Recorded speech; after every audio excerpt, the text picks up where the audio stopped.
जय हिंद प्यारे बच्चों। आज हम लोग देखने वाले हैं बहुत सारे शानदार क्वेश्चन। जितने भी क्वेश्चन हैं सारे के सारे इंपॉर्टेंट क्वेश्चन हैं, क्योंकि अभी तक बिहार बोर्ड जिस पैटर्न को फॉलो करते हुए आ रहा है, जैसा क्वेश्चन पूछता है उन सारे टॉपिक्स को ख्याल में रखा गया है और हर एक टॉपिक्स को हम ख्याल में रखते हुए यहाँ पे बहुत सारे क्वेश्चन करने वाले हैं।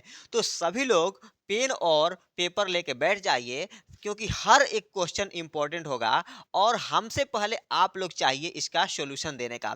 ठीक, हमसे आगे रहने का प्रयास कीजिए, क्योंकि हम यहाँ पे सॉल्यूशन देंगे तो जिन्हें नहीं पता होगा उन लोग के लिए काफ़ी यूजफुल होगा, और जिन्हें पता है वे पहले अगर इसका जवाब देते हैं तो उनके लिए और बेहतर होने वाला है। जैसे ही आप सभी के सामने जो क्वेश्चन है यहाँ पे बोल रहा है कि रैखिक समीकरण युग्म 2x minus 3y plus 2 equal to 0, और सेकंड इक्वेशन है बाबू यहाँ पे 6x minus 9y plus 5 equal to 0 के कितने हल होंगे, बताना है इसका कितना हल होगा। तो देखिएगा बाबू, कितने हल होगा उसको चेक करने के लिए सबसे पहले हम a1 बट्टा a2 b1 बट्टा b2 और c1 बट्टा c2 को चेक करेंगे। तो आइए सबसे पहले हम यहाँ पर a1 बट्टा a2 को चेक करें। तो a1 बट्टा a2 देखिए, इसका देखिए x का 2 है तो a1 हो जाएगा 2, और y का 6 है, भाग देंगे तो हो जाएगा 1/3। a1 बट्टा a2 हो गया।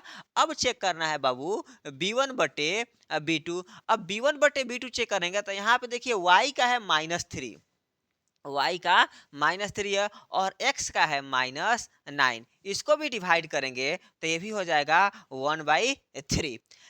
थर्ड चेक किया जाए बाबू c1 बट्टा c2। तो c1 यहाँ पे देखिएगा, c1 यहाँ पे 2 है और c2 यहाँ पे बाबू 5 है, तो 2/5 हो जाएगा। अब देखिएगा यहाँ पर ये a1 बट्टा a2 1/3 और b1 बट्टा b2 ये भी है 1/3। तो a1 बट्टा a2 बराबर b1 बट्टा b2 हो गया, a1 बट्टा a2 बराबर b1 बट्टा b2 हो गया। लेकिन ये c1 बट्टा c2 बराबर नहीं है, तो b1 बट्टा b2 not equal to c1 बट्टा c2 हो जाएगा। तो देखिएगा बाबू, जब a1 बट्टा a2 इक्वल टू b1 बट्टा b2 हो और b1 बट्टा b2 not equal to c1 बट्टा c2 हो तो कोई हल नहीं होता है, कोई हल नहीं होगा। ठीक है ना बाबू, यानी कि ये हो जाएगा ऑप्शन बी। ये आप सभी का आंसर है ऑप्शन बी। ठीक है, अब देखिएगा ऐसे ही जो सेकंड वाला क्वेश्चन है वो भी बहुत ही इंपॉर्टेंट क्वेश्चन है, उसको भी देखना है। ऐसा हर साल एक क्वेश्चन पूछता है, तो जरा ध्यान से देखिएगा। मात्र 3 कंडीशन है, उन तीनों कंडीशन को फॉलो करके रखना है। एक कंडीशन हो गया बाबू ये वाला a1 बट्टा a2 इक्वल टू b1 बट्टा b2 not equal to c1 बट्टा c2, तो इसमें कोई हल नहीं होता है। और दूसरा कंडीशन है बाबू a1 बटा a2 not equal to b1 बटा b2, इसमें अद्वितीय हल होता है। कितना हल होता है? तो अद्वितीय हल होता है। ठीक है ना, याद करके रखना है। अद्वितीय हल मतलब कि केवल एक हल होता है। ठीक है ना, अद्वितीय मतलब केवल एक हल होता है। और तीसरा वाला जो कंडीशन है ये है बाबू a1 बटा a2 इक्वल्स टू b1 बटा b2 I equals to c1 बटा c2। ये जो तीसरा कंडीशन है इसमें अपरिमित रूप से अनेक हल होता है। कितना हल होता है? अनेक हल होता है। मात्र 3 कंडीशन है, तीनों कंडीशन को याद करके रखना है। हर साल इससे एक क्वेश्चन पूछा जाता है। पहला कंडीशन a1 बट्टा a2 इक्वल्स टू b1 बट्टा b2 not equals to c1 बट्टा c2, तो कोई हल नहीं होगा। दूसरा कंडीशन है a1 बट्टा a2 not equals to b1 बट्टा b2, तो इसका अद्वितीय हल या एक हल होगा। और थर्ड कंडीशन है यहाँ पे a1 बट्टा a2 इक्वल्स टू b1 बट्टा b2 और b1 बट्टा b2 इक्वल्स टू c1 बट्टा c2, तो इसमें होता है अपरिमित रूप से अनेक हल। यही 3 पैटर्न है बाबू, 3 गो पैटर्न को फॉलो कर लोगे तो एक क्वेश्चन पूछा जाएगा। चलिए अब आते हैं नेक्स्ट क्वेश्चन की तरफ। Question number 2। चलो बाबू देखो, तो क्वेश्चन नंबर यहाँ पे आप सभी के सामने है 2। यहाँ पे देखिए बोल रहा है कि यदि समीकरण x minus 2y equal to 3 तथा 3x प्लस के वाई इक्वल टू 1 का एक अद्वितीय हल है, तो बताना है कि इनमें से k का मान क्या होगा। ठीक है ना, तो चलिए इसको सॉल्व करते हैं। देखिए पहला तो अद्वितीय हल का कंडीशन होता है a1 by a2 not equal to B1/B2, यानी कि A1/A2 B1/B2 के बराबर अगर नहीं होगा तो अद्वितीय हल होगा। तो सबसे पहले हम यहाँ पर A1/A2 का मान लिखेंगे। तो यहाँ पे देखिए A1 का मान x का गुणांक कुछ नहीं तो 1 है, तो 1 हो जाएगा। फिर A2 यानी कि यहाँ पे देखिए x का गुणांक 3 है तो 3 होगा। और यहाँ पे नॉट इक्वल टू B1 का मान कितना है बाबू, B1 यानी कि यहाँ पे देखिएगा -2, और B2 कुछ नहीं दिया है बाबू, तो यही K दिया हुआ है, तो इसी का तो मान ज्ञात करना है। अब तिरछा तिरछी गुणा करेंगे तो K1 जा K, और यहाँ पे हो जाएगा 3 2 जा 6, तो ये हो जाएगा बाबू माइनस है ना, तो प्लस माइनस -6 हो जाएगा। नॉट इक्वल टू है तो नॉट इक्वल टू, तो यहाँ पे ये वाला हो जाएगा आंसर के नॉट इक्वल टू -6, यानी कि ये भी हो जाएगा बाबू ऑप्शन बी। याद करके रखना है। अगर के -6 को छोड़ के -6 को छोड़ के कोई अन्य संख्या रहता है तो इसका बाबू अद्वितीय हल होगा, और -6 आ जाता है तो इसका बाबू अद्वितीय हल नहीं होगा। तो ऑप्शन हो जाएगा यहाँ पे बी। अब आते हैं बाबू नेक्स्ट क्वेश्चन देखा जाए। नेक्स्ट क्वेश्चन है क्वेश्चन नंबर 3। अभी बताए थे 3 गो पैटर्न फॉलो करना है, वही अगर 3 गो नियम याद करके रख लेते हैं तो सारा क्वेश्चन इस चैप्टर का बन जाएगा, मतलब मैक्सिमम क्वेश्चन बन जाएगा। अब आओ देखा जाए अगला क्वेश्चन। यहाँ पे क्वेश्चन नंबर 3 है। ये देखो तो बाबू बोल रहा है यदि दो चर में दो रैखिक समीकरणों के हल अनंत हो तो उनके आलेख कैसे होंगे। जब अनंत हल होता है यानी कि अपरिमित रूप से हल होता है ना बाबू, क्या अनंत हल या अपरिमित रूप से अनेक हल दोनों एक ही है, ठीक है ना। अनंत हल या अपरिमित रूप से अनेक हल दोनों ही एक ही चीज है, तो इसका बाबू आलेख होता है समपाती, यानी कि एक ही रेखा के ऊपर दूसरी रेखा हो जाएगा, और एक ही रेखा के ऊपर दूसरी रेखा हो जाएगा तो हर एक बिंदु का एक हल होगा। तो इसको बोले बाबू समपाती। दो रेखाएं कैसी होंगी, तो दो समपाती रेखाएं होंगी, तभी अनेक हल होता है। कितना, अनंत हल या अनेक हल होता है। कंडीशन याद करके रखना है। और जब रेखाएं प्रतिच्छेदी होती है तो केवल एक हल या अद्वितीय हल होता है, और जब रेखाएं समांतर होती है तो कोई हल नहीं होता है। ये भी 3 कंडीशन है। जब रेखाएं समपाती होगी तो अनंत हल, प्रतिच्छेदी होंगी तो एक हल, और समांतर होंगी तो कोई हल नहीं होगा। याद करके रखना है। इतना ही अगर याद करके रखते हैं तो आपका क्वेश्चन आराम से बन जाएगा, आराम से सॉल्व कर लोगे, एग्जाम में कोई टेंशन नहीं होगा। चला अब देखा जाए बाबू नेक्स्ट क्वेश्चन।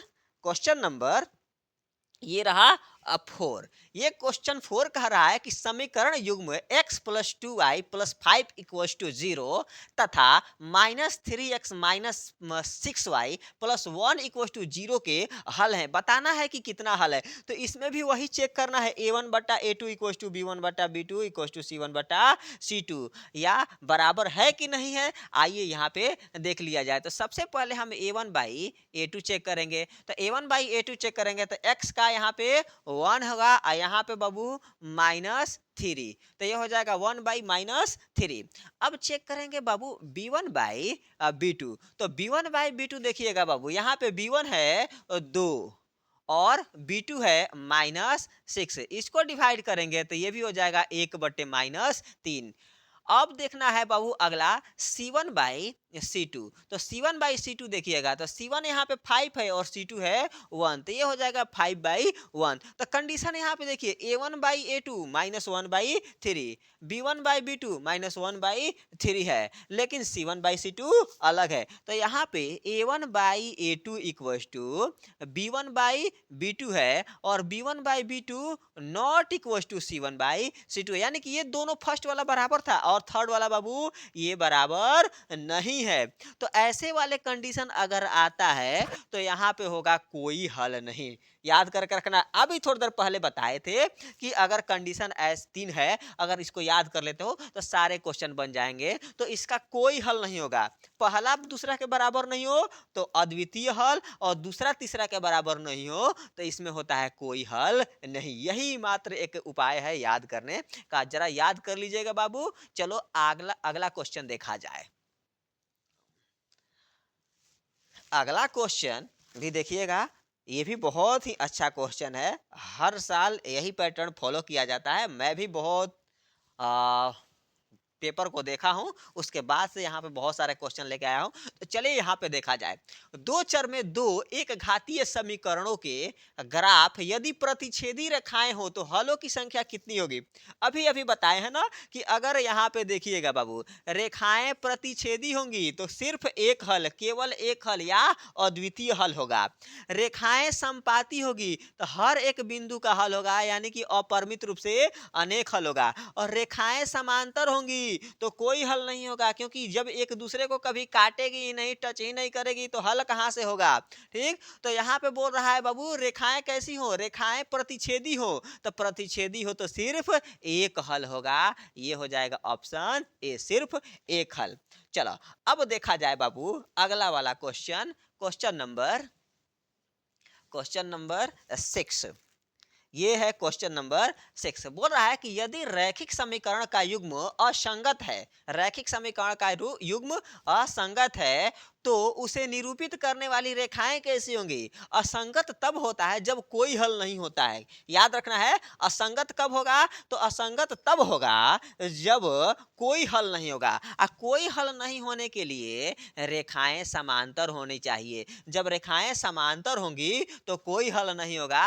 तो ये हो जाएगा बाबू ऑप्शन ए। क्या है क्वेश्चन देख लीजिए दोबारा। बोल रहा है यदि रैखिक समीकरण का युग्म असंगत है तो उसे निरूपित करने वाली रेखाएं होंगी, तो उसे निरूपित करने वाली रेखाएं समांतर होंगी, तभी उसका कोई हल नहीं होगा। और जब कोई हल नहीं होगा तो ये बाबू असंगत समीकरण युग्म हो जाएगा।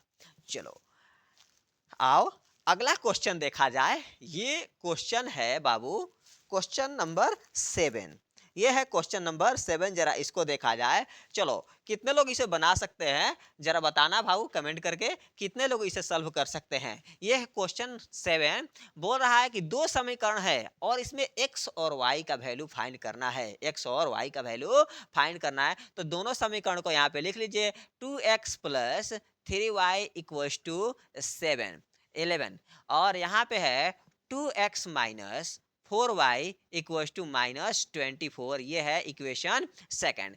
अब यहाँ पर देखिएगा, यहाँ पे हम बीजीय व्यंजक का घटाव करते हैं। घटाव करने के लिए चिन्ह बदला जाता है बाबू। तो यहाँ पे प्लस छिपा है तो ये माइनस हो जाएगा, ये माइनस है तो प्लस, और यहाँ पे बाबू देख लीजिएगा माइनस है तो ये भी प्लस हो जाएगा। अब 2x में से 2x घटाएंगे, ये कट जाएगा, और यहाँ पे 4 और 3 मिलके हो जाएगा 7y और इक्वल्स टू 24 में 11 ऐड करेंगे तो ये हो जाएगा 35। अब देखिए बाबू y इक्वल्स टू हो जाएगा 35/7, डिवाइड कर देंगे तो हो गया y इक्वल्स टू बाबू 5।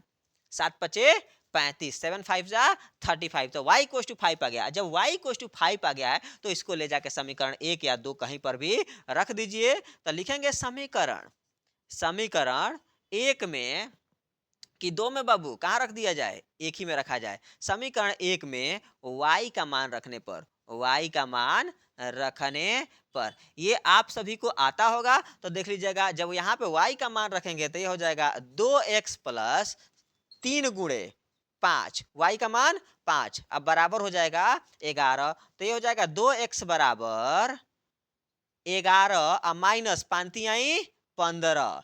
अब बाबू ये आ गया 2x बराबर -4, 2 से भाग करेंगे तो x इक्वल टू हो जाएगा -2, x इक्वल टू -2 और y इक्वल टू 5 कहीं है।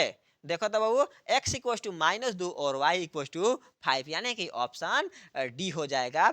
इसे हम बना दिए हैं विलोपन विधि से, एलिमिनेशन मेथड से इसको सॉल्व किए हुए हैं। जरा ध्यान से देखते रहना बाबू। अब आओ अगला क्वेश्चन देखा जाए। Question number 8।